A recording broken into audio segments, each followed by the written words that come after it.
اور لوگوں کو یہ تاثر دیا جاتا ہے کہ اس فن کا منبع انہی کی ذات والا صفات ہے۔ یہ بات نہ بائبل سے معلوم ہوتی ہے نہ قرآن مجید سے معلوم ہوتی ہے، نہ یہ پیغمبروں کے شان نشان ہے۔ پیغمبروں کے بارے میں دیکھیے نا، شاعری کا ذکر ہوا تو قرآن مجید نے کہا کہ ما ینبغی لہو ما علمنہ الشعر وما ینبغی لہو، نہ ہم نے اپنے پیغمبر کو شاعری سکھائی ہے، نہ یہ اس کے لیے موضوع ہے۔ پہلی بات اگر کہی جاتی تو ٹھیک تھی، دوسری بات بھی فرما دی۔ تو اس سے یہ معلوم ہوتا ہے کہ جہاں تک سیدنا سلیمان علیہ السلام کا تعلق ہے، یہ محض تہمت ہے، اس کی کوئی حقیقت نہیں ہے۔ جادو کا علم کہاں سے آیا؟ اسی جگہ سے آیا جہاں سے دوسرے علوم پیدا ہوتے ہیں، یعنی کہ نفسی علم ہے۔ میں نے آپ سے عرض کیا نا کہ نفس اور مادہ دو حقیقتیں ہیں۔ ہمارے ہاں عام طور پر ہوتا یہ ہے کہ ایک علم کے ماہرین دوسرے علم سے متعلق منفی رویہ اختیار کر لیتے ہیں۔ ایسا نہیں کرنا چاہیے۔ یہ بالکل ٹھیک ہے کہ مادی علوم انتہائی سائنٹیفک ہو گئے ہیں، اور مادی علوم نے دور حاضر میں یہ صورت اختیار کر لی ہے کہ میں اور آپ بھی ان کی تصدیق یا تکذیب کر سکتے ہیں۔ اس لحاظ سے ان علوم کو بڑی برتری حاصل ہوئی ہے، اس وقت دنیا پر حکومت کر رہے ہیں۔ سائنسی علوم نے تو اب دنیا کو اپنی گرفت میں لے رکھا ہوا ہے، اور ان کے معجزات ہمارے گھروں تک پہنچ گئے ہیں۔ یہ معجزات ہی ہیں جتنے آپ دیکھ رہے ہیں، یہ ٹیلی ویژن کیا ہے، یہ انٹرنیٹ کیا ہے، یہ سب سائنس کے معجزات ہیں۔ مادی علوم نے یہ جادو دکھا دیا ہے۔ تو ایک جادوگری مادی علوم سے بھی ہوئی ہے، لیکن وہ جادوگری ایسی ہے کہ جس کو آپ معمل میں تحلیل کر کے دیکھ سکتے ہیں، لیبارٹری میں اس کا جائزہ لے سکتے ہیں۔ نفسی علوم بھی ایک حقیقت ہے، لیکن یہ کہ اس کو کیا اسی سطح پر لایا جا سکتا ہے، ابھی تک تو نہیں آ سکے۔ اور جب ابھی تک نہیں آ سکے تو اس کے بارے میں تردد بھی ہوتا ہے، لوگ تذبذب میں مبتلا ہوتے ہیں۔ لیکن ہمارے پاس جو ذرائع موجود ہیں، الہام کے جو ذرائع موجود ہیں، ان سے معلوم ہوتا ہے کہ ان کے علم ہونے میں کوئی شبہ نہیں ہے۔ اب کون آج اس کا ماہر ہے، وہ اس کی تحلیل کروا سکتا ہے یا نہیں کروا سکتا، یہ ایک الگ بحث ہے، لیکن علم موجود ہے، اس میں کوئی شبہ نہیں۔ ٹھیک، ایک چھوٹا سا بریک لیتے ہیں ناظرین، اور بریک کے بعد گفتگو کو یہیں سے کنٹینیو کریں گے۔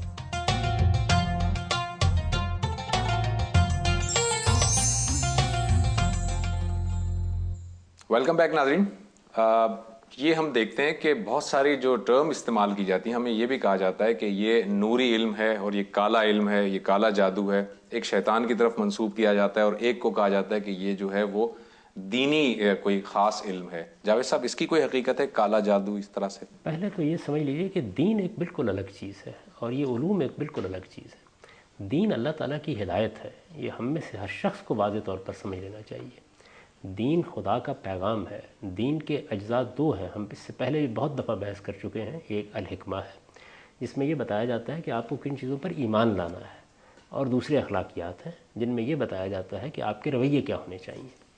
یعنی آپ کو منکرات کو اختیار نہیں کرنا چاہیے، حد تلفی نہیں کرنی چاہیے، کسی پر زیادتی نہیں کرنی چاہیے، آپ کو فاحشہ کا ارتکاب نہیں کرنا چاہیے۔ یہ چیزیں ہیں جو دین میں بتائی جاتی ہیں۔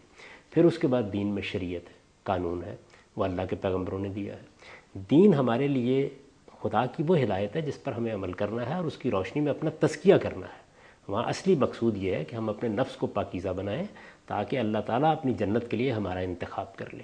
تو اس کو بالکل الگ کر دیجیے۔ ٹھیک ہے۔ اس کے بعد ایک دوسری چیز یہ کہ دنیا میں بہت سے علوم فنون پائے جاتے ہیں، لیکن طب ایک علم ہے، انجینئرنگ ایک علم ہے، ٹھیک ہے، یہ دین کا موضوع نہیں ہے۔ یہ وہ چیزیں ہیں جس کو اللہ تعالیٰ نے انسان کے اندر رکھ دیا ہے، ان کا ظہور وقتاً فوقتاً ہوتا رہتا ہے۔ انسان تحقیق کرتا ہے، تحقیق کر کے اپنے تجربات اور مشاہدات کی روشنی میں بہت سے علوم اخذ کر لیتا ہے۔ اس طرح کے علوم دنیا میں ہمیشہ رہے ہیں، اب بھی موجود ہیں، قیامت تک پیدا ہوتے رہیں گے۔ آپ اس وقت بھی اگر کسی اچھی یونیورسٹی میں جائیں تو وہاں 50-60 علوم کے شعبے موجود ہوں گے۔ یہ سب انسانی علوم ہیں۔ آپ ان کو عام طور پر سیکولر علوم کہتے ہیں، یعنی وہ علوم جو دین سے متعلق نہیں ہیں۔ دین کا علم بالکل ایک الگ چیز ہے، دین کے علم کا ایک دائرہ ہے۔ اس کے بعد ایک تیسری چیز یہ ہے کہ ہمارے پاس اللہ کی کتاب آ گئی، قرآن مجید۔ اسی طریقے سے رسالت میں آپ صلی اللہ علیہ وسلم خدا کے پیغمبر کی حیثیت سے تشریف لائے، تو کسی موقع پر کسی علم کا ذکر ہو گیا، یہ اصلاً دین کا موضوع نہیں ہے۔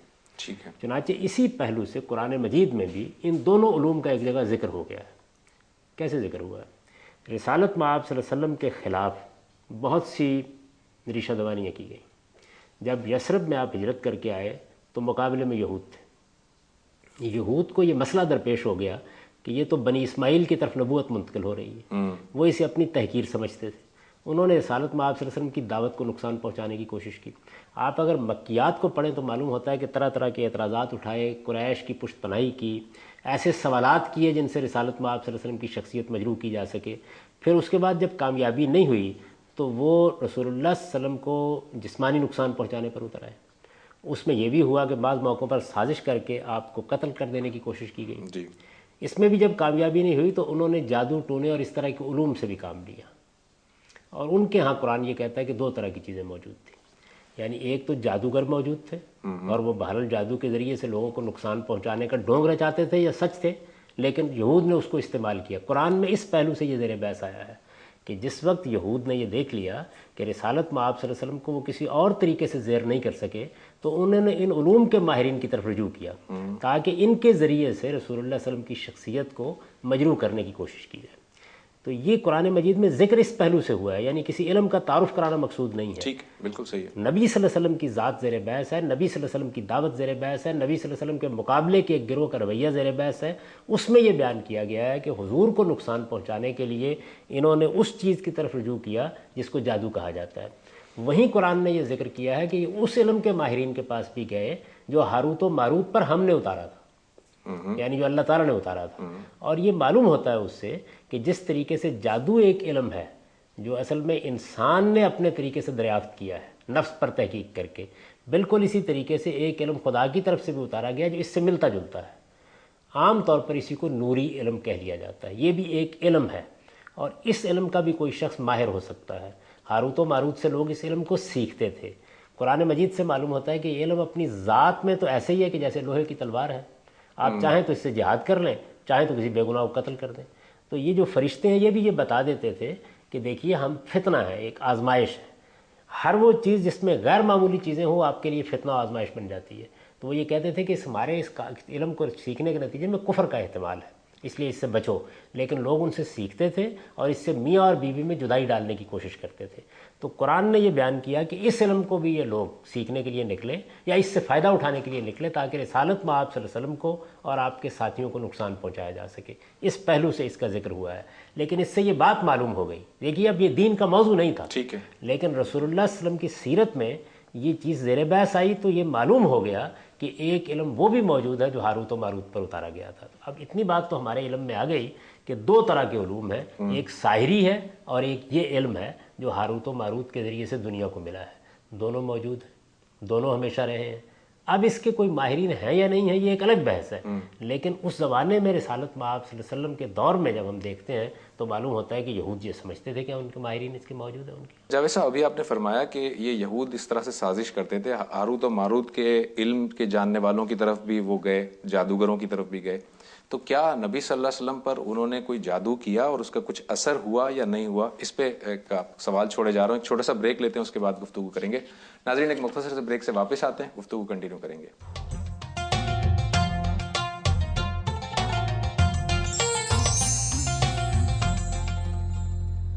ویلکم بیک ناظرین.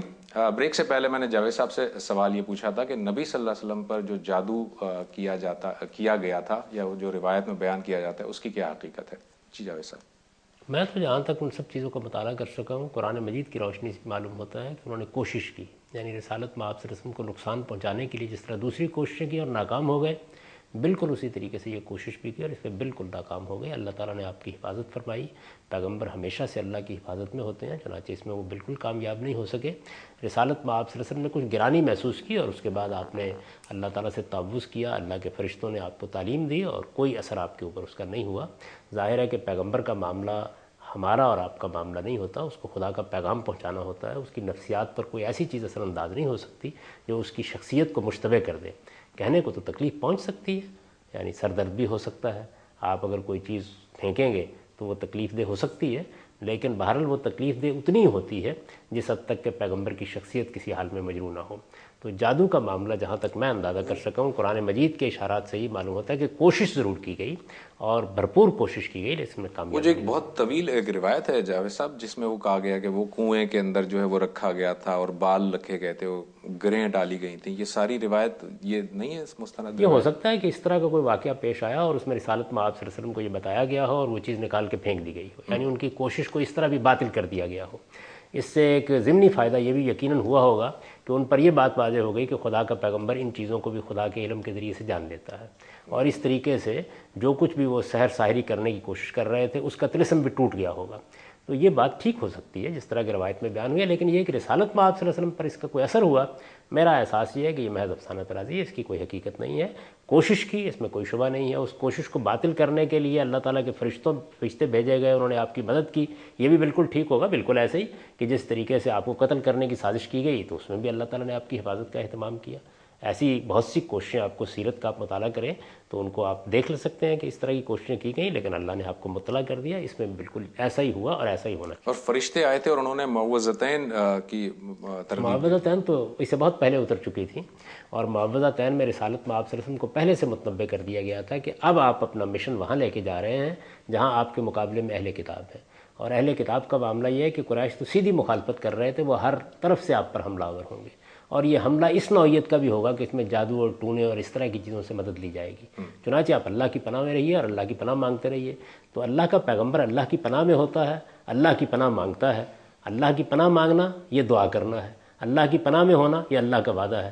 یہ فرما دیا کہ واللہ یعصمک من الناس، اللہ کا پیغمبر لوگوں کے رحم و کرم پر نہیں چھوڑ دیا جاتا، اللہ اس کی حفاظت فرماتا ہے، اور قرآن مجید میں اس کی شہادت موجود ہے۔ تو میرا اپنا احساس یہ ہے کہ اس کے سوا کچھ نہیں ہوا، کہ انہوں نے بھرپور کوشش کی، رسالت میں آپ صلی اللہ علیہ وسلم کو بتا دیا گیا، آپ کی حفاظت کی گئی، فرشتوں نے آ کر اس سارے طلسم کو توڑ دیا، اور ان پر بھی یہ بات واضح کر دی گئی کہ خدا کا پیغمبر ہے، خدا کے پیغمبر کے ساتھ معاملہ کرتے وقت سوچ لو کس نوعیت کا معاملہ کر رہے ہو۔ اب ظاہر ہے کہ یہ چیز جب دوسروں کے ہاتھ آئے گی تو اس میں کچھ نہ کچھ افسانہ طرازی بھی کر لیں گے، رنگ آمیزی بھی کر لیں گے، اس سے زیادہ کچھ نہیں ہوا۔ اچھا جاوید صاحب، ابھی آپ نے ہاروت اور ماروت کا ذکر کرتے ہوئے فرمایا تھا کہ وہ فرشتے جب تعلیم دیتے تھے، وہ علم بتاتے تھے، تو کہتے تھے کہ دیکھو ہم فتنہ ہیں اور اس کی وجہ سے کفر کی طرف جانے کا احتمال پیدا ہو سکتا ہے۔ یہاں سوال یہ پیدا ہوتا ہے کہ پھر ایسا علم جو کفر کی طرف لے جانے کے امکان رکھتا ہو، وہ اللہ تعالیٰ نے کیوں اتارا؟ اللہ تعالیٰ نے جتنی چیزیں بھی دنیا میں پیدا کی ہیں وہ سب کی سب اسی طرح ہیں، یعنی کسی بھی علم کو آپ غلط استعمال کر سکتے ہیں۔ ابھی دیکھیے آپ کے مادی علوم نے کیا کیا، اس کائنات کے اندر سے ایٹم بم دریافت کر لیا، ہائیڈروجن بم دریافت کر لیا۔ نہیں، میں جو سوال کرنا چاہ رہا ہوں وہ یہ کہ ہم نے دریافت کر لیا، انسان نے کر لیا، اللہ تعالیٰ نے باقاعدہ انتظام کر کے فرشتوں کے ذریعے سے تعلیم دلوانے کی۔ کہہ رہا ہوں کہ اللہ تعالیٰ تو لوہے کے بارے میں بھی کہتے ہیں کہ انزلنا الحدید، ہم ہی نے اتارا ہے، یہ علم بھی خدائی کا اتارا ہوا ہے۔ آپ کشتی بناتے ہیں، سمندر میں چلاتے ہیں، اللہ تعالیٰ کہتے ہیں میں چلاتا ہوں، اس لیے کہ یہ ان کے قوانین کی دریافت ہے۔ یہ ایٹم بم آپ نے ایجاد نہیں کیا، آپ نے اصل میں ایٹم کو دریافت کیا ہے۔ یہ چیز موجود تھی اس کائنات میں۔ تو بالکل اسی طریقے سے جب لوگوں کو ضرورت پڑی تو اللہ تعالیٰ نے یہ علم بھی اتار دیا۔ اللہ نے بہت سے علوم اتارے ہیں، آپ یہ دیکھیے، اور اس میں آزمائش ہے۔ یہ آپ کا جو طب کا علم ہے، اگر کوئی ڈاکٹر یہ طے کر کے بیٹھ جائے کہ اس نے آپ کو مار ہی ڈالنا ہے تو اس کے پاس زہر بھی موجود ہوتے ہیں اور اس کے پاس دوائیں بھی موجود ہوتی ہیں، لیکن طب کا علم تو اس لیے نہیں نازل کیا گیا کہ آپ اس سے دوسروں کو نقصان پہنچائیں۔ تو اسی لیے میں نے یہ مثال دی تھی کہ یہ تو ایک دو دھاری تلوار ہے، یعنی آپ کے پاس اللہ تعالیٰ نے لوہا دیا، اس سے آپ نے تلوار بنا لی، اب تلوار سے آپ جہاد بھی کر سکتے ہیں، آپ ظلم کا خاتمہ بھی کر سکتے ہیں، اور آپ کسی بے گناہ کو قتل بھی کر سکتے ہیں۔ ٹھیک۔ اچھا جاوید صاحب، یہ جادو کا جو علم ہے، آپ نے کہا کہ وہ ابھی ان اصولوں پر جو سائنٹیفک اصول ہیں ان پر ابھی وہ پوری طرح سے نہیں اترتا۔ ہم دیکھتے ہیں کہ اسی کو بیس بناتے ہوئے اکلٹ سائنس کا ایک پورا شعبہ موجود ہے، جس کے اندر ٹیلی پیتھی موجود ہے، جس میں ہپنوٹزم موجود ہے، اور یہ ایک بہت بڑے مطلب ان کے سارے اصول و ضوابط بھی متعین کیے گئے ہیں۔ اس کو کس طرح دیکھیں گے آپ؟ دیکھیے بات یہ ہے کہ جب آپ کہتے ہیں یہ چیز سائنس بن گئی ہے، کب کہتے ہیں؟ سائنسدانوں نے ایک عجیب و غریب دعویٰ کیا، انہوں نے یہ کہا کہ یہ تمہیں پانی نظر آتا ہے، یہ جانتے ہو کیا ہے؟ یہ آکسیجن اور ہائیڈروجن کا مجموعہ ہے۔ اس کی نسبت بھی انہوں نے دریافت کر لی۔ اب آپ ان کے اس دعوے کو چیلنج کریں اور یہ کہیں کہ آپ ٹھیک نہیں کہہ رہے، پانی ایک سیال چیز ہے، آپ کہہ رہے ہیں کہ یہ دو گیسوں کا مجموعہ ہے، یہ کیسے ہو سکتا ہے؟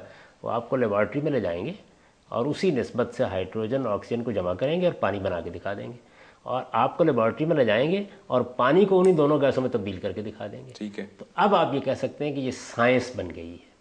یہ علوم اس درجے میں نہیں پہنچے۔ اگر یہ علوم اس درجے میں پہنچ جائیں گے تو پھر اس کے بعد ہر شخص ان کے سامنے سر تسلیم کم کرے گا۔ اس کی وجہ یہ ہے کہ علم جب اس درجے میں پہنچ جاتا ہے تو پھر اس کا انکار ممکن نہیں ہوتا۔ اس وقت یہ اس درجے میں نہیں پہنچے، تجربات جاری ہیں۔ میرا احساس یہ ہے کہ دنیا کا رویہ بھی اب ان کے بارے میں تبدیل ہو رہا ہے، اور تبدیل ہونا چاہیے۔ یعنی جس طرح سے مادے کو تحقیق کا موضوع بنایا گیا تو یہ حیرت انگیز چیزیں دریافت ہو گئیں جو آج آپ دیکھ رہے ہیں۔ اسی طرح جب نفس کو موضوع بنایا جائے گا تو اس میں بھی حیرت انگیز چیزیں دریافت ہوں گی، اور یہ قدیم زمانے میں رہی ہیں۔ اس لیے میں یہ بات لوگوں کو بتاتا ہوں، میں جب بھی یہ بات کرتا ہوں تو عام طور پر دو طرح کا رد عمل ہوتا ہے۔ یعنی ایک تو یہ چیز ہوتی ہے کہ جو لوگ سائنسی مزاج رکھتے ہوتے ہیں زیادہ تر وہ یہ کہتے ہیں کہ دیکھیے غامدی صاحب بھی اس طرح کی بات کر رہے ہیں، اور دوسری جانب جو دوسرے لوگ ہیں وہ یہ خیال کرتے ہیں کہ دیکھیے کہ انہوں نے تو ہمارے بزرگوں اور فقیروں اور ان لوگوں کے بارے میں یہ کہہ دیا کہ وہ محض ایک علم ہوتا ہے۔ میرے نزدیک یہی بات ٹھیک ہے، یعنی یہ دونوں انتہائی ہمارے یہاں موجود ہیں۔ آپ نے دیکھا ہوگا کہ بہت سے لوگ کالم لکھتے ہیں، اچھے دانشور لوگ ہیں، آپ ان کے کالم پڑھیں، اخباروں میں آتے رہتے ہیں، وہ یہ بیان کرتے ہیں کہ فلاں فلاں بزرگ سے ہمیں یہ روحانی تجربات ہوئے، انہوں نے ہمارے بارے میں یہ بات بتا دی، انہوں نے ہماری زندگی کے بارے میں یہ حقائق بتا دیے، انہوں نے فلاں پیشین گوئی کر دی، یہ سب چیزیں کہیں۔ تو میں ہمیشہ ان کی خدمت میں عرض کرتا ہوں کہ یہ بھی علوم و فنون ہے، یعنی اس کی نوعیت بھی یہ ہے کہ بعض اوقات پیدائشی طور پر بعض لوگوں میں یہ صلاحیت ہوتی ہے کہ وہ بعض چیزوں کو جان لیتے ہیں، اور یہ بالکل ایسے ہی ہے کہ جیسے آپ کے ہاں ذہانت کے لحاظ سے عبقری ہوتے ہیں، ایسے بہت سے لوگ ہوتے ہیں۔ اس کا دینداری اور نیکی سے کوئی تعلق نہیں ہے، یہ کوئی عیسائی بھی ہو سکتا ہے، مسیحی بھی ہو سکتا ہے، یہودی بھی ہو سکتا ہے، ہندو بھی ہو سکتا ہے، بدھ بھی ہو سکتا ہے۔ میں خود ایسے غیر مسلموں سے واقف ہوں جو ان علوم کے ماہرین تھے، تو اس وجہ سے اس کو آپ مذہب سے متعلق نہ کیجیے، نیکی اور خیر کے ساتھ متعلق نہ کیجیے، یہ چیز ایک علم ہے، اور نفسی علم کے ماہرین سے ہو سکتا ہے کہ آپ کی ملاقات ہوں تو بعض حیرت انگیز چیزیں آپ کے سامنے آئیں، اس کا انکار کرنے کی کوئی وجہ نہیں ہے، لیکن اب یہ کہ وہ چیز فی الواقع کیا ہے، تجربے کی بنیاد پر کتنی صحیح ہے، اس میں کتنا دخل ہمارے اپنے الوژنس کو حاصل ہو گیا ہے، اس کو الگ کرنے کی ضرورت ہے۔ اور میں یہ عرض کرتا ہوں کہ جو لوگ سائنسی مزاج رکھتے ہیں ان کے اس مزاج کا تقاضا بھی یہ ہے کہ وہ اس علم کا ہمدردانہ مطالعہ کریں، یعنی نفسی علوم کا بھی ہمدردانہ مطالعہ کرنے کی ضرورت ہے۔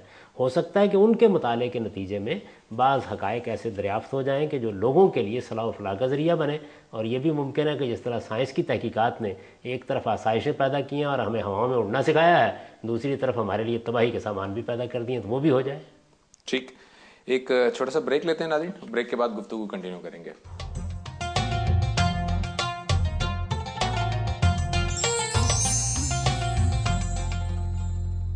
ویلکم بیک ناظرین۔ جاوید صاحب، اب ہم یہ دیکھتے ہیں کہ جب ہم مذہب کی بات کرتے ہیں، دین کی بات کرتے ہیں، تو قرآن مجید جو بنیادی کتاب ہے اس کے اندر سائنس کے بھی کچھ حقائق ڈسکس ہوئے ہیں، اس کے اندر جادو کا بھی تذکرہ ہوا ہے۔ دین جو ہے وہ سائنس کو اور جادو کو کس حیثیت سے دیکھتا ہے؟ سائنس تو ایک اسٹیبلشڈ علوم ہے اور اس کی ظاہر ہے بہت ساری چیزیں، بہت ساری آیات ایسی ملتی ہیں، دین ان دونوں کو کس حیثیت سے دیکھتا ہے؟ میں پھر یہ عرض کروں گا کہ یہ دین ایک بالکل الگ چیز ہے، یہ دین کا موضوع ہی نہیں ہے۔ دین کا موضوع اصل میں یہ ہے کہ وہ آپ کو یہ بتائے کہ آپ قیامت میں کیسے کامیاب ہوں گے، آپ اپنے اخلاق کا تزکیہ کیسے کریں گے، آپ اپنے آپ کو کیسے سنواریں گے، آپ نے دنیا میں زندگی بسر کرنی ہے تو اس کے آداب کیا ہونے چاہیے، یہ دین کا موضوع ہے۔ سائنٹیفک حقائق کیوں بیان ہوئے ہیں قرآن یہ مجید؟ اس پہلو سے بیان ہوتے ہیں، جیسے میں نے ابھی آپ سے ذکر کیا کہ قرآن مجید ایک کتاب ہے، وہ کتاب خدا کے پیغمبر پر نازل کی گئی ہے، اس کے کچھ مخاطبین ہیں، ان کے ساتھ گفتگو ہو رہی ہے، تو استدلال کرتے ہوئے بعض حقائق بیان ہو جاتے ہیں۔ اس میں ظاہر ہے کہ اگر مادی چیزوں کے بارے میں کوئی بیان کیا جائے گی، جیسے بچے کی پیدائش کا ذکر کر دیا قرآن مجید میں، بالکل اب بچے کی پیدائش کا ذکر کرنا یہ کوئی دین کی چیز نہیں ہے، قرآن نہ کرتا تب بھی دین مکمل تھا، یعنی استدلال کرتے ہوئے ذکر ہو گیا، آسمان کا ذکر ہو گیا، زمین کا ذکر ہو گیا، کل فی فلک یسبحون، اپنے اپنے مدار میں ان تمام اجرام فلکی کے تیرنے کا ذکر ہو گیا، اس طرح کی بہت سی چیزیں بیان ہو گئی۔ بالکل اسی طریقے سے یہ جادو کا ذکر یا ہاروت و ماروت پر نازل ہونے والے علم کا ذکر بھی ضمناً ہوا ہے، یعنی یہ اصل میں دین کا موضوع نہیں ہے، بلکہ قرآن مجید نے رسالت میں آپ صلی اللہ علیہ وسلم کے ساتھ ایک معاملہ ہوا ہے اس کی طرف اشارہ کیا ہے۔ دیکھیے نا، یہ آیت جب آئی ہے تو اس کو دیکھیں سورہ بقرہ میں، وہاں یہ ہے کہ وَاتَّبَعُوا مَا تَتْلُو الشَّيَاطِينُ عَلَىٰ مُلْكِ سلیمان، یعنی انہوں نے پیروی کی رسول اللہ کو نقصان پہنچانے کے لیے اس علم کی جس کو سلیمان کا نام لے کر پیش کیا جا رہا تھا، یعنی اس ضمن میں ذکر ہوا ہے۔ اسی طریقے سے سیدنا سلیمان علیہ السلام کا ذکر ہوا، سیدنا سلیمان علیہ السلام کس درجے کے بادشاہ تھے، اللہ نے ان پر کیا عنایتیں فرمائی تھی۔ اب یہ تاریخ کے حقائق ہیں جو یہود کے ساتھ گفتگو کرتے ہوئے زیر مگر اس کا دین سے تعلق اس سینس میں نہیں ہے جو آپ فرما رہے ہیں، دین تو ایک بالکل الگ چیز ہے۔ لیکن یعنی دیکھیے بات یہ، اگر کوئی آدمی ان تمام چیزوں کو چھوڑ دے اور ان کا کوئی ذکر بھی نہ کرے تو اس کے دین میں کوئی کمی نہیں آتی۔ لیکن دین جاوید صاحب، آپ یہ کہہ سکتے ہیں کہ اللہ تعالیٰ کی طرف سے جو علم ہمارے پاس آیا ہے، یعنی اللہ کی کتاب آئی ہے نا، تو اس سے بعض چیزیں ہمیں معلوم ہوئی ہیں، تو اس سے دیکھیے دونوں علوم پر روشنی پڑتی ہے۔ قرآن مجید نے ایک طرف تو سائنٹیفک رویہ پیدا کیا، ہمیں استقرا سکھایا، یہ بتایا کائنات پر غور کرو، کائنات کے حقائق کو دیکھو، زمین کو دیکھو، آسمان کو دیکھو، پرندوں کو دیکھو، پہاڑوں کو دیکھو، کس طریقے سے پرندے فضاؤں میں ہیں، کس طریقے سے زمین کو ہم نے بچھا دیا ہے، کس طرح سے اونٹ کو ہم نے تخلیق کیا ہے۔ تو یہ خدا تعالیٰ نے گویا اپنی قدرت، اپنی رحمت، اپنی ربوبیت کو بیان کرنے کے لیے ان چیزوں کی طرف توجہ دلائی۔ قرآن مجید وہاں بھی ہمیں سائنس نہیں سکھا رہا، بلکہ ان چیزوں کی طرف توجہ دلا کے ہمیں یہ کہتا ہے کہ اس سے اس نتیجے تک پہنچو کہ اس کائنات کا ایک پروردگار ہے. اس پہلو سے یہ زیر بحث ہے. بالکل اسی طریقے سے نفسی علوم کا ذکر ہو گیا, ملکہ بلقیس کے تخت کو لانے کا ذکر ہو گیا, تو یہ بھی ضمناً زیر بحث آ گئے. اب جب آ گئے زیر بحث تو اس سے ہمارے اوپر علم کا ایک اور دروازہ کھل گیا. یعنی ہمیں معلوم ہوا کہ ان علوم کی بھی کوئی حقیقت ہے. چنانچہ قرآن مجید کی یہی شہادت ہے جس کی بنیاد پر میں یہ کہتا ہوں اور یقین کے ساتھ کہتا ہوں کہ جس طرح دنیا میں مادی علوم ہے اسی طریقے سے دنیا میں نفسی علوم بھی ہیں, اور بالکل اسی طریقے سے ایک وہ علم بھی دنیا میں موجود ہے جو اللہ تعالیٰ نے اتارا تھا, ہاروت و ماروت پر اتارا تھا, اس کو قرآن مجید نے بیان کر دیا ہے. یہ علوم موجود ہیں دنیا میں.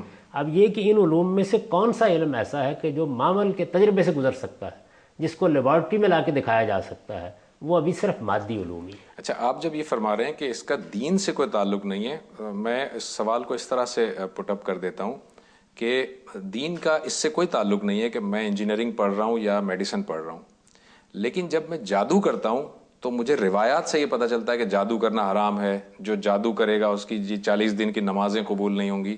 اب یہ نمازیں قبول نہ ہونے والی روایت اور حرام ہونے والی روایت, اس کا تو دین سے تعلق ہے.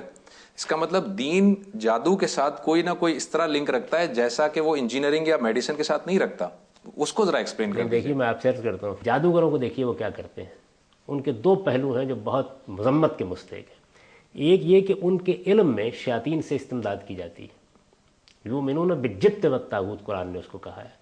یعنی یہ جتنے علوم ہیں ان کا ایک پہلو وہ بھی ہوتا ہے کہ جن کو حاصل کرنے کے لیے آپ شیاطین جن سے باقاعدہ مدد مانگتے ہیں, بلکہ ان کی پرستش تک کرتے ہیں. تو یہ سری شرک ہے. اس وجہ سے حاصل کرنے کے طریقے کو پیغمبر موضوع بنا کے یہ کہیں گے کہ شرک سے قریب نہ جاؤ, اس کا تو نتیجہ بڑا برا نکلے گا. دوسری چیز یہ ہے کہ جن لوگوں کے پاس یہ علوم ہوتے ہیں وہ ان سے غلط کام دیتے ہیں, عام طور پر لوگوں کو نقصان پہنچاتے ہیں, بغل بنا کے بیٹھ جاتے ہیں, لوگوں کو فریب دیتے ہیں. ان کے پاس پاؤ ہوتا ہے, اس کو سیر بنا کے پیش کرتے ہیں, سیر ہوتا ہے, اس کو من بنا کے پیش کرتے ہیں, جھوٹ بولتے ہیں. تو یہ جو فریب دہی کی دکان اس کے نتیجے میں بنتی ہے, ظاہر ہے کہ یہ دین کا موضوع بن جاتی ہے. تو دین کا موضوع اخلاقیات ہے, وہ سائنسدان کے ساتھ بھی متعلق ہے. یعنی ایک ڈاکٹر ہے مثال کے طور پر, وہ اپنے کلینک میں بیٹھا ہوا ہے, آپ اس کے پاس جاتے ہیں اور آپ اس سے جا کر یہ کہتے ہیں کہ دیکھیے مجھے بڑی تکلیف ہو رہی ہے, آپ مجھے مار دیجیے. اب مذہب زیر بحث آئے گا. اسی وجہ سے یہاں یہ زیر بحث آ جائے گا کہ کیا کسی شخص کو مار دینا یا اس کی تکلیف کو دور کرنے کے مار دینا یہ جائز ہے. بچے کی ابارشن کا معاملہ, اسقاط حمل کا معاملہ ہے, اس میں اخلاقی پہلو موجود ہے. تو جس جگہ اخلاقیات زیر بحث آئیں گی وہاں مذہب آئے گا.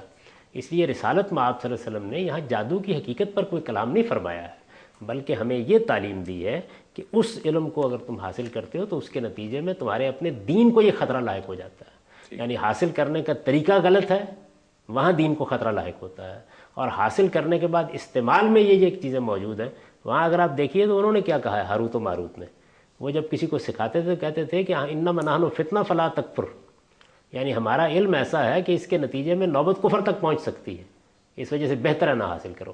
تو یہ وہی بات ہے جس کو حضور صلی اللہ علیہ وسلم نے بھی فرمایا. اس وجہ سے ان علوم کے بارے میں یہ سمجھ لینا چاہیے کہ ان کی بھی تطہیر کی ضرورت ہے. یعنی یہ جاننے کی ضرورت ہے کہ ان کو پاکیزہ کیسے بنایا جا سکتا ہے. اسی لیے میں یہ عرض کرتا ہوں کہ موجودہ زمانے میں ہم ان علوم کی طرف اس لیے رجوع نہیں کر سکتے کہ ہم نہیں جانتے کہ اس میں پیش کرنے والا کون ہے, کس طرح کے کاروباری لوگ یہاں آ گئے ہیں, کتنا اس میں جھوٹ ہے, کتنا اس میں سچ ہے, کیونکہ کسی معامل میں ہم اس کا تجربہ کرنے کی پوزیشن میں نہیں ہیں. اگر ایسا ہے تو پھر ان علوم کے ماہرین کو سامنے آنا چاہیے, اور جس طرح سے سائنسی چیزیں ہمارے سامنے ایک تجربے سے گزر کر حقیقت بن جاتی ہیں, اسی طریقے سے اپنے علم کو بھی پیش کرنا چاہیے. ایک چھوٹا سا بریک لیتے ہیں ناظرین, بریک کے بعد گفتگو کنٹینیو کریں گے.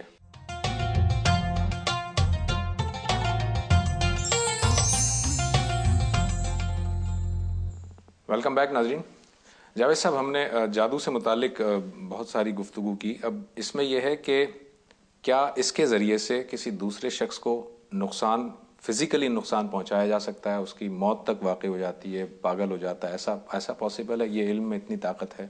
بات یہ ہے کہ اگر یہ ہمارے نفس پر اثر انداز ہوتا ہے تو اس کے کچھ نتائج نکل سکتے ہیں. لیکن کیا ہوتا ہے, ظاہر ہے کہ یہ تجربے کی چیز ہے. مجھے ایسا کوئی تجربہ نہیں ہوا. اس کے لیے اس کے ماہرین سے گفتگو کی جا سکتی ہے, اور میں یہ بار بار توجہ دلا چکا ہوں کہ ابھی تک اس کے ایسے ماہرین سامنے نہیں آئے کہ جو اس چیلنج کا جواب دیں کہ ان کا علم ایک سائنس ہے. وہ آئیں اور معامل میں تجربہ کر کے دکھا دیں. اس وقت دنیا میں ایسے ادارے موجود ہیں جہاں آپ اپنے آپ کو پیش کر سکتے ہیں. تو دعویٰ کر دینا تو بہت آسان ہے. آپ کے علم میں ہوگا کہ پاکستان میں پچھلے دنوں یہ دعویٰ کیا گیا کہ ہم پانی سے گاڑی چلا کے دکھا سکتے ہیں. تو اب ظاہر ہے کہ جب یہ دعویٰ کیا جائے گا تو یہ موضوع بحث بن جائے گا نا. تو اس طرح کا دعویٰ تو ہر شخص کر رہا ہے, ہر بنگالی بہوا کر رہا ہے, ہر جگہ اشتہار لگا ہوا ہے, اس میں آپ کو بہت سے اس طرح کی باتیں بتائی جاتی ہیں. لیکن کیا یہ لوگ اس کے لیے تیار ہیں کہ یہ سائنس کا سامنا کر سکیں, یعنی اس علم کا سامنا کر سکیں جو تجربے کا مطالبہ کرتا ہے؟ تو اپنے علم کو سائنس بنانا اور سائنس کی حیثیت سے پیش کرنا یہ ان لوگوں کے اوپر ہے. دیکھیے میں تو آپ کو صرف یہ بتا سکتا ہوں کہ اس طرح کا علم موجود ہے, اس میں کوئی شک نہیں ہے. نفسی علوم بھی موجود ہیں اور اللہ کا اتارا ہوا ایک علم بھی موجود ہے. یہ باتیں مجھے قرآن مجید سے معلوم ہو گئی ہیں, یہ باتیں حدیث سے معلوم ہو گئی ہیں. اب رہ گئی یہ بات کہ اس علم کی طاقت کہاں تک ہے, اس کے نتائج کیا نکل سکتے ہیں, اس میں کیا کیا کچھ ہو سکتا ہے. مادی علوم کے بارے میں آج سے 200 سال پہلے نہیں جانتا تھا کہ ان کی طاقت کہاں تک ہے. وہ مریخ پر گاڑی لے جا سکتے ہیں, وہ یہاں سے بیٹھ کے ایک ریموٹ سے اس کو کنٹرول کر سکتے ہیں. میرے گھر میں ایک ایسا آلہ ہو سکتا ہے کہ جس کے ذریعے سے میں آپ چشم زن میں آپ کے ساتھ ملاقات کر لوں, بات کر لوں. میں اپنے گھر میں بیٹھے ہوئے آپ کے اپنے کسی دوست کے ساتھ, وہ انگلینڈ میں ہے یا امریکہ میں ہے, گفتگو کر سکتا ہوں. یہ میرے کہاں علم میں تھا. تو میں نہیں جانتا تھا کہ مادی علوم کی طاقت یہاں تک ہو جائے گی, معجزات سامنے آ گئے. اسی طرح نفسی علوم کی طاقت کہاں تک ہو سکتی ہے, یہ نفسی علوم کو ہمارے سامنے لانا ہے. ابھی تک وہ اس کو اس طریقے سے سامنے لانے میں کامیاب نہیں ہوئے جس طرح مادی علوم کے ماہرین, جن کو آپ سائنسی علوم کہتے ہیں, وہ کامیاب ہو گئے. اچھا, ابھی آپ نے ذکر کیا کہ بنگالی عامل جو ہے وہ موجود ہیں. عام طور پر یہ کیوں تاثر پایا جاتا ہے کہ جو جادو ہے اس کا تعلق بنگال سے ہے, یا ہندو جوگی جو ہوں گے وہ بہت جادو کے ایکسپرٹ ہوں گے؟ عام طور پر یہ کیوں تاثر ہے؟ کیا یہ واقعی ایسا ہی ہے یا ویسی تاثر بنا لیا؟ ہم بر صغیر میں رہتے ہیں نا, تو بر صغیر میں اگر کسی علاقے میں اس طرح کے علوم کا زیادہ اشتغال رہا تو شہرت بھی ہو گئی.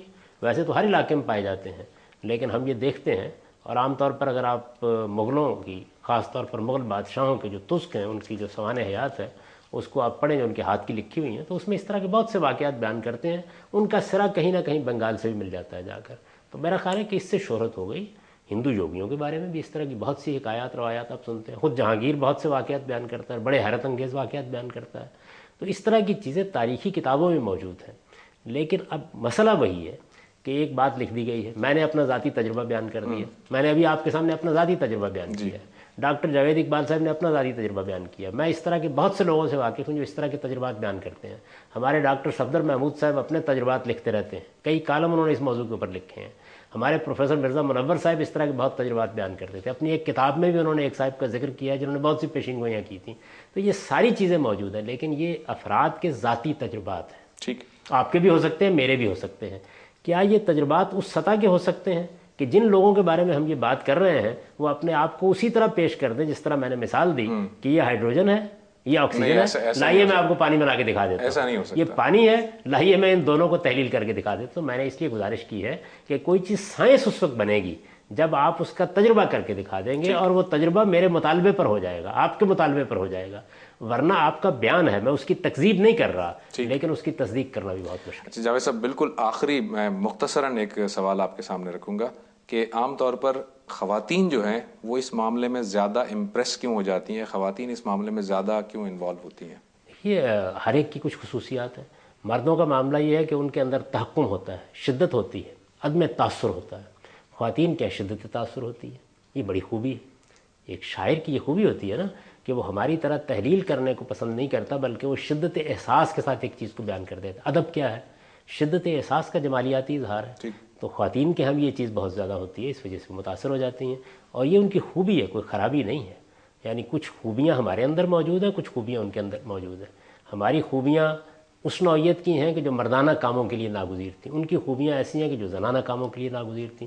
اور پھر اس میں بھی بہت کچھ تربیت سے, ماحول سے فرق پڑتا رہتا ہے. اب کتنے زنانہ کام ہیں جو اب مرد کرنے لگ گئے ہیں, اور کتنے مردانہ کام ہیں جو خواتین کرنے لگ گئی ہیں. تو زمانہ اپنے عمل کے ساتھ آگے بڑھتا چلا جا رہا ہے. ہو سکتا ہے کہ ایک زمانہ ایسا آ جائے کہ اس میں خواتین کم متاثر ہوں ان چیزوں سے اور مرد زیادہ ہونے لگ جائیں. بہت بہت شکریہ جاوید صاحب, تھینک یو ویری مچ. ناظرین, ہمارے پروگرام کا وقت ختم ہوا چاہتا ہے. آپ کی فیڈ بیک کا انتظار رہے گا. اگلے پروگرام تک کے لیے زبیر احمد کو اجازت دیجیے. اللہ حافظ.